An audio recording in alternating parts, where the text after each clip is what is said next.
पावसाळा सरून हिवाळा ऋतू सुरू झाला होता. जंगलामध्ये हळूहळू थंडीचे प्रमाण वाढत होते आणि सर्व पक्षी आपापल्या घरट्यांची दुरुस्ती किंवा नवीन घरटी बनविण्यामध्ये व्यस्त होते. तिकडे काऊ दादा मात्र आरामात आपल्या घरामध्ये ढाराढूर झोपलेला असतो. तेवढ्यात तिकडे कावळीताई येते. आपण अजून झोपूनच आहात?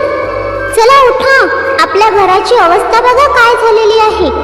पूर्ण पावसाळ्यामध्ये जेमे तेमे तग धरून राहिलं आहे हे घर. आता आपल्याला नवीन घरटं बनवावंच लागेल. जंगलात कडाक्याची थंडी पडण्याआधी आपण आपले नवीन घर बनवून घेऊयात आणि यावेळेस जरा पक्क मजबूत घर बनवूया. किती किरकिर करतेस ग? जा ना जरा, 2 मिनिटं शांततेत झोपू मात्र देत नाही मला. काय बोलता तुम्ही? अहो, पूर्ण पावसाच्या आधीही तुम्ही असंच आळशीपणा करून आपल्या घराची दुरुस्तीही केली नव्हती आणि त्याचेच परिणाम पूर्ण पावसाळ्यामध्ये आपण भोगलेले आहेत. आता ह्या थंडीचा त्रास मला सहन करायचा नाही आणि त्यासाठी आपण मजबूत असं घरटं बनवूया. चला उठा, लागा कामाला. अगं गप ग, कशाला नुसती चिंता करत बसतेस?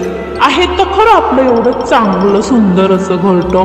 बघ की, पूर्ण पावसाळ्यात वादळी पाऊस पडत होता, तरी पण आपलं घर टिकून राहिलं की नाही? आता काय नुसती थंडीच येणार आहे, त्याच्यात काय होते आपल्या घरट्याला? थोडीशी डागडुगी करून घेऊ.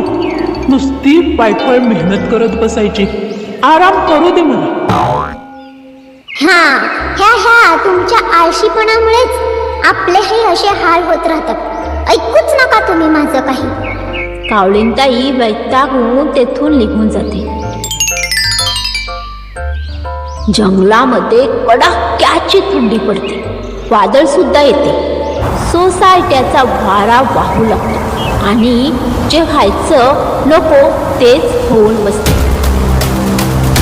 पावसाचा मार झेलून झेलून आधीच कमकुवत झालेले काऊदादाचे घरटे त्या वादळात काही टीक धरू शकले नाही आणि ते खाली पडून तुटून गेले. काऊदादा आणि कावळीताई बेघर झाले. पण काऊदादाचा हा आळशीपणा जंगलातल्या सर्व पक्ष्यांना माहिती होता. त्याच्यामुळे त्याच्या मदतीस मात्र कोणीच धावून आले नाही. बघितलं, मी बोलली होती तुम्हाला. पण तुम्हाला आराम केल्या वाचून दुसरं काही सुचतं कुठे? आता काय करायचं? ह्या अशा थंडीमध्ये आपण घराविना कसं काय राहणार आता? बोला बोला.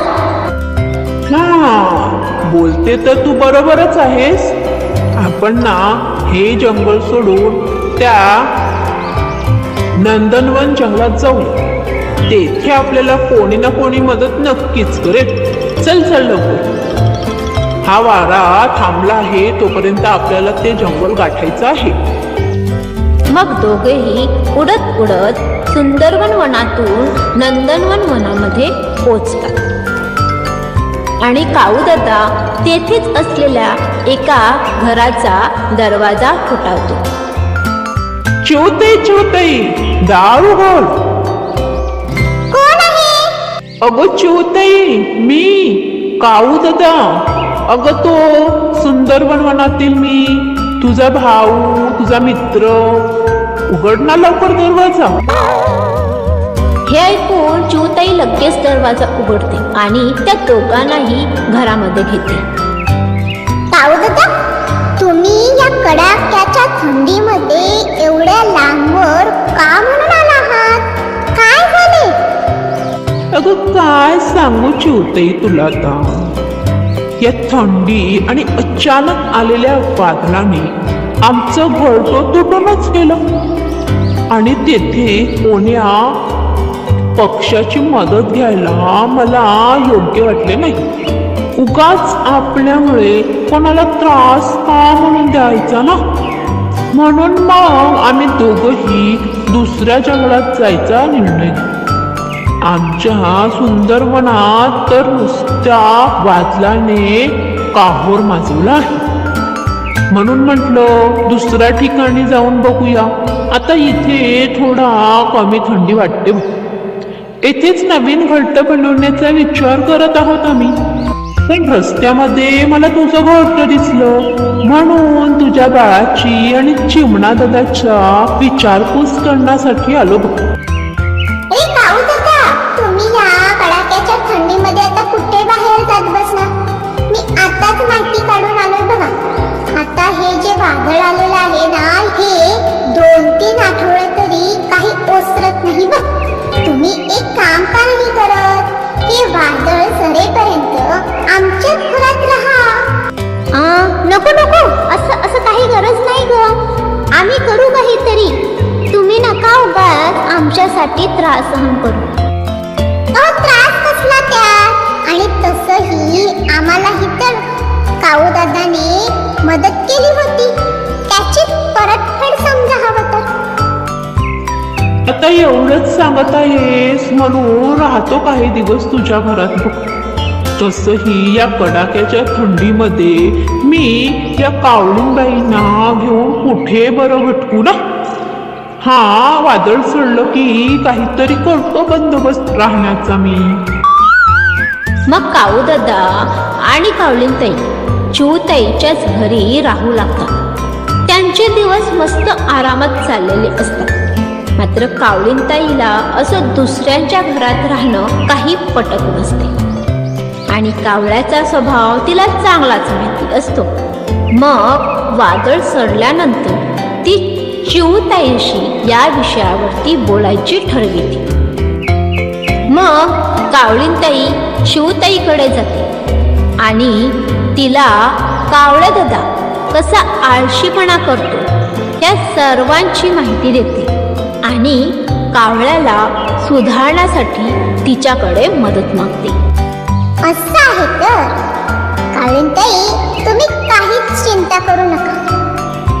आता बघा मी काय करते.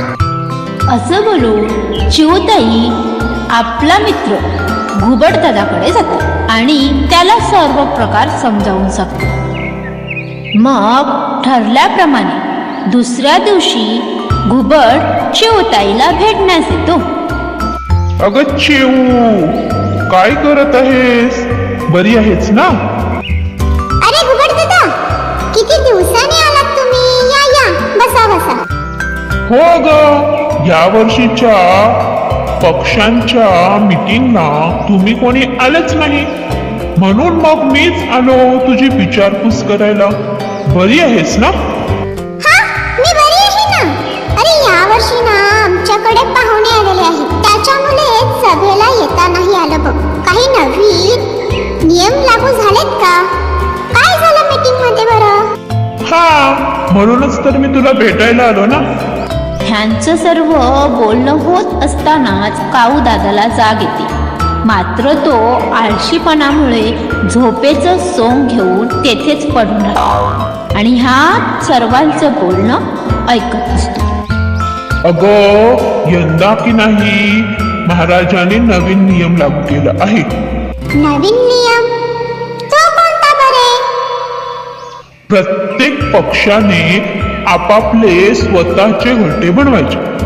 दुसऱ्या कोणत्याच पक्षाच्या किंवा नातेवाईकाच्या घरट्यामध्ये राहायचं नाही. असा कोणी पक्षी जर आढळला तर त्याला मात्र मोठी शिक्षा केली जाणार. काय? खरंच? पण असं का? आपल्या नदी किनाऱ्यावर असलेल्या त्या मोठ्या झाडावरती 2 पक्ष्यांमध्ये घरट्यावरून खूप मोठं भांडण झालं ना यंदा. अगं, ते दोघं भाऊच होते ना आणि एकाच घरट्यात राहत होते. पण ह्या वर्षी दोघांमध्ये कडाक्याचं भांडण झालं आणि त्याच्यामुळेच मग ते न्यायनिवाडा करण्यासाठी महाराजांकडे गेले आणि मग हा महाराजांनी नवीन नियमच लागू केला बघ. आता तुझ्या आजूबाजूला कोणी असा पक्षी असेल जो घोलट वगैरे घर वगैरे बनवत नसेल त्याला सतर्क कर बरं, नाहीतर महाराजाचे सैनिक येऊन त्याला घेऊनच जातील बघ. हे सर्व बोलणं ऐकून काऊ दादा गडबडून जागा होतो आणि स्वतःशीच म्हणतो, अरे बापरे, एकटा माझ्या या आळशीपणामुळे पहिलेच मी माझ्या घर गमावून बसलो आहे आणि आता जर मी नवीन घरटं बनवलं नाही तर बहुतेक जेलमध्येच आयुष्य काढावं लागेल. नाही नाही, असं होता कामा नाही. तो लगेच तिकडे येतो. अगं चिवताई, मला ना आमचं नवीन घर बनवायचं आहे, तू काहीतरी मदत कर. चला चला कावलीनबाई, चला चला आपण लगेच आपलं घर बनवून घेऊया. किती दिवस असं आपण दुसऱ्यांच्या घरामध्ये राहणार. त्याचे हे बोलणं ऐकून कावळीनताई आणि चिऊताई एकमेकांकडे पाहून हळूच हसतात आणि मग ते सर्व मिळून काऊदादा आणि कावळीनताईसाठी नवीन घर बनवतात आणि त्याच्यामध्ये आनंदाने राहू लागतात. ठीक म्हण. बघा मित्रांनो, आपण आळशी नसतो, मात्र आळस करत असतो. म्हणून ह्या आळशीपणाला बळी न पडता आपलं काम योग्य वेळेमध्ये पूर्ण करावे